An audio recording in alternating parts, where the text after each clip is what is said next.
Om Swastiastu. Selamat datang Dewan Penguji. Terima kasih telah hadir di kanal YouTube ini. Saya berharap Bapak dan Ibu dosen dalam kondisi sehat dan bersemangat selalu. Dan juga salam sejahtera buat kita semua. Yang saya hormati Dr. Igusti Ayu Punawawati, SE MSI AK, selaku dosen pembimbing utama saya. Yang saya hormati Nyoman Ayu dan Krisna Dewi, SE MSC, selaku dosen pembimbing pendamping. Yang saya hormati Ibu Sunita Devi, SE MSI, selaku dosen penelaah saya. Pada kesempatan kali ini, saya akan mempresentasikan proposal yang saya buat, yang berjudul Pengaruh Literasi Keuangan dan Akses Permodalan terhadap Keberlangsungan UMKM di Kecamatan Karangasem. Sebelum saya melanjutkan presentasi, izinkan saya memperkenalkan diri terlebih dahulu. Perkenalkan, nama saya Iko Mangradi Anggara, NIM 1717051306 dari program studi S1 Akuntansi. Nah, untuk memulai presentasi, langsung saja kita ke pendahuluan. Nah, yang pertama itu latar belakang. Negara Indonesia merupakan negara yang memiliki potensi ekonomi yang tinggi. Salah satu sektor ekonomi yang berkembang pesat yaitu dari sektor usahanya. Nah, persaingan dalam sektor usaha ini tidak dapat dipungkiri lagi.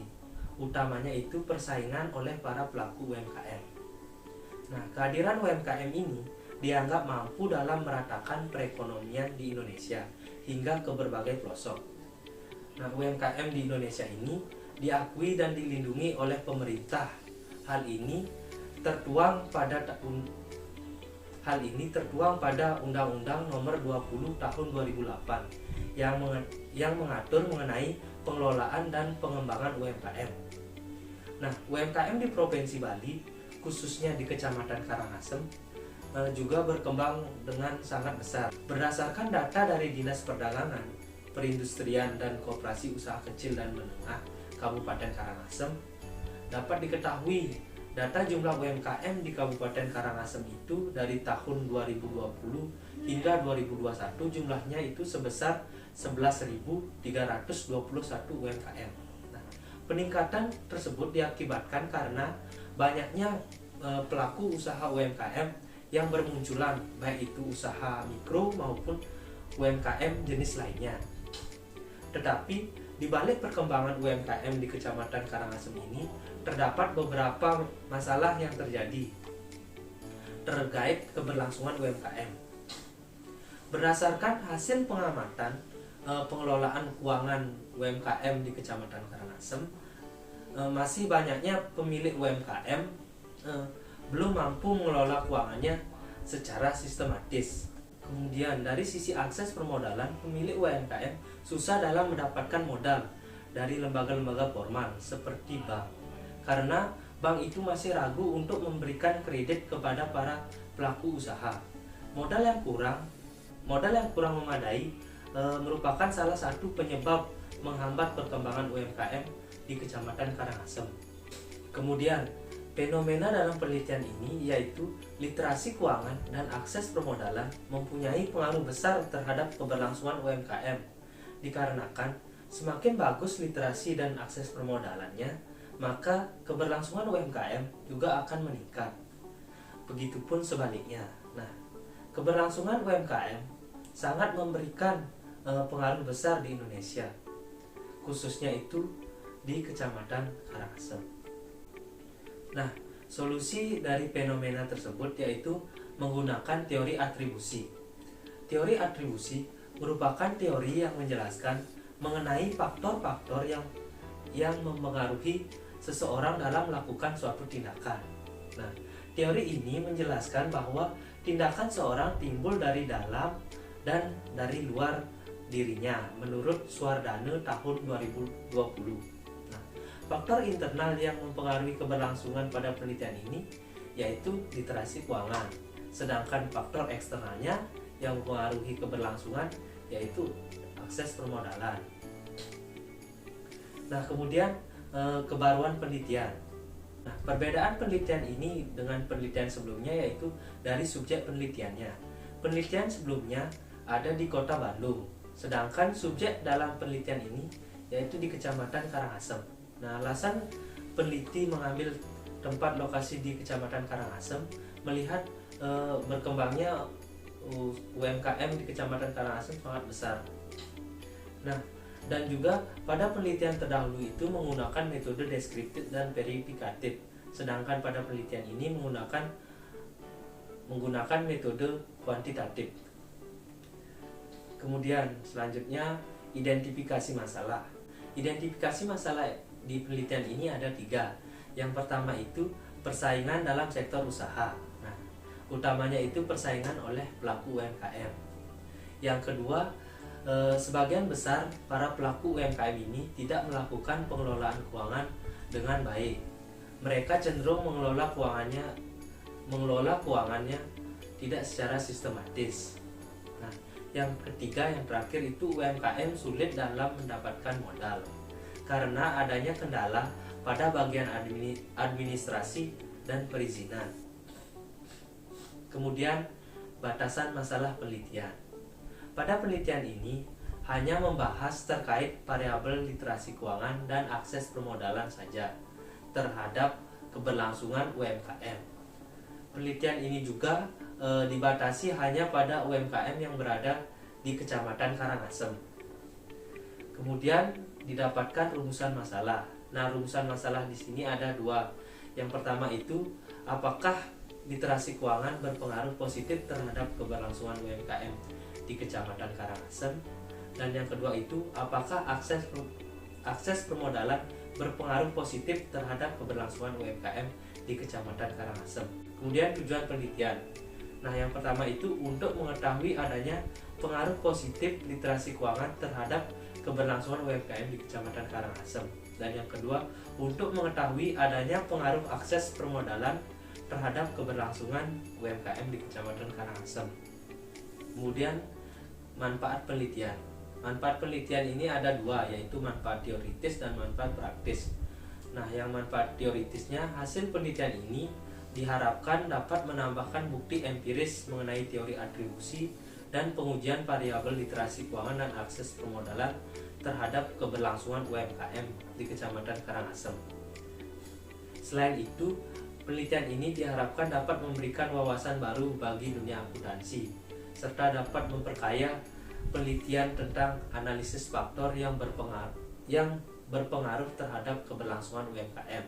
Kemudian manfaat praktisnya, hasil penelitian ini diharapkan dapat memberikan sumbangan pemikiran bagi para pelaku UMKM dan juga menangkap peluang yang ada dari pembentukan suatu kebijakan guna dimanfaatkan untuk pengembangan sebuah UMKM. Selanjutnya kita masuk ke kajian teori. Nah, grand teori yang digunakan pada penelitian ini adalah teori atribusi. Teori atribusi menurut Suwardana 2020 menjelaskan bahwa pada tahun 1958 teori atribusi ini pertama kali dilakukan oleh Heider. Nah, teori atribusi adalah teori yang menjelaskan mengenai faktor-faktor yang mempengaruhi tindakan orang lain. Nah, teori atribusi ini dibagi menjadi 2, yaitu atribusi internal dan atribusi eksternal. Pada penelitian ini menggunakan teori atribusi karena teori ini dapat digunakan untuk memberikan penjelasan mengenai faktor dari dalam maupun dari luar yang berpengaruh pada keberlangsungan. Nah, seperti faktor dari dalam atau internal yang mempengaruhi keberlangsungan UMKM pada penelitian ini adalah literasi keuangan. Sedangkan faktor dari luar atau eksternal adalah akses permodalan. Kemudian kajian teori lainnya yaitu UMKM, literasi keuangan, akses permodalan, dan keberlangsungan UMKM. Kemudian kita masuk ke kajian yang relevan.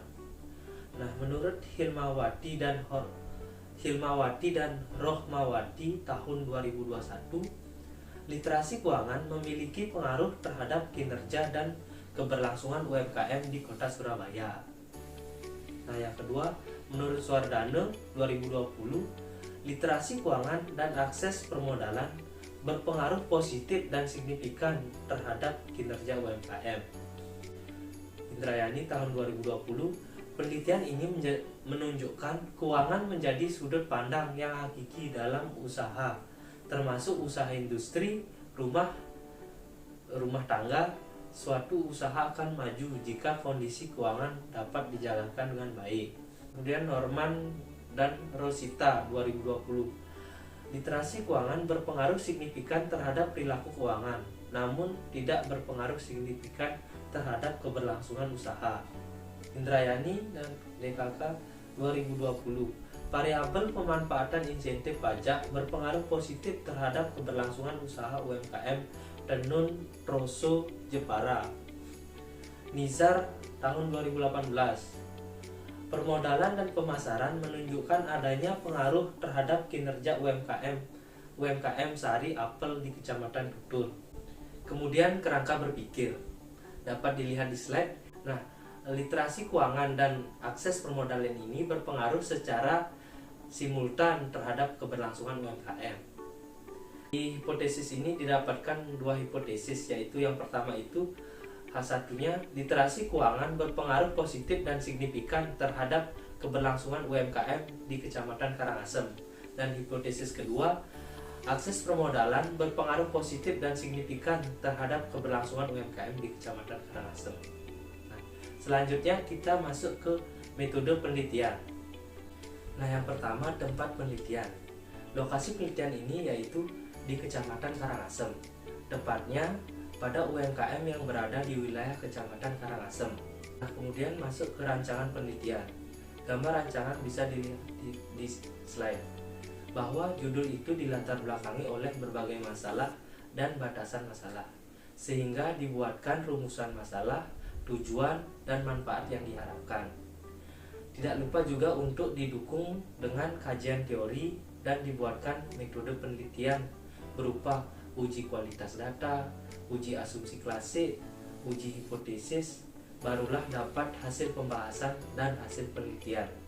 Nah, yang terakhir baru dapat ditarik kesimpulan. Kemudian jenis dan sumber data. Dalam penelitian ini menggunakan jenis data kuantitatif dan sumber data primer.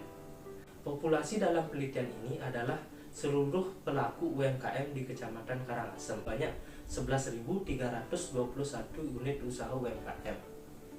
Teknik pengambilan sampel dalam penelitian ini dilakukan dengan menggunakan metode purpose sampling, yaitu sebesar 133 responden. Kemudian metode pengumpulan data.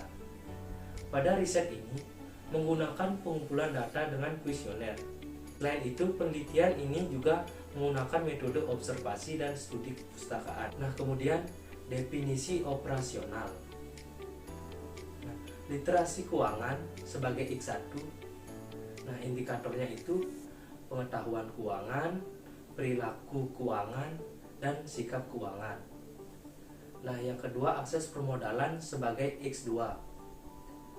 Yang pertama, indikatornya itu informasi kredit formal, dan yang kedua itu prosedur UMKM dalam mengakses modal, dan yang terakhir itu ketiga, keberlangsungan UMKM sebagai variabel Y. Indikatornya itu hanya pertumbuhan modal. Kemudian metode dan teknik analisis data. Nah, yang pertama itu uji kualitas data. Uji kualitas data ini ada dua, yaitu uji validitas dan uji reliabilitas. Kemudian yang kedua, uji asumsi klasik. Uji asumsi klasik ini ada tiga. Yang pertama, uji normalitas, uji multikolinialitas, dan yang ketiga, uji heterodasitas. Dan yang terakhir, uji hipotesis. Uji hipotesis ini ada tiga. Yang pertama itu analisis linear berganda, dan yang kedua uji parsial atau uji T, dan yang ketiga koefisiensi determinasi.